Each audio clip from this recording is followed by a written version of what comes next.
Introduction to JavaScript Array Push Method. Arrays in JavaScript store multiple values in a single variable.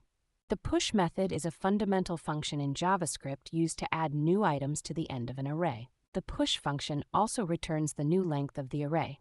Basics of JavaScript Array Push method, the syntax array.push item 1, item 2, item x. This method can accept multiple arguments and append them to the end of the array. The push method modifies the original array and returns the new length of the array, not the array itself. Example of using the push method. Initialize an array with values, for example, fruits equals apple, banana, cherry. Use the push method to add a new item to the array, for example, new length equals durian. It returns the new length of the array and modifies the original array. Adding multiple items with the push method. The push method can add more than one item at a time. Example, fruits.push durian, elderberry, fig.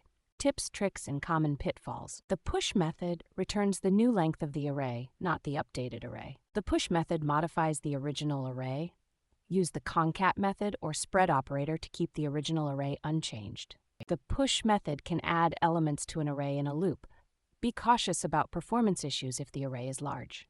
Conclusion: JavaScript Array Push method is essential for adding items to the end of an array.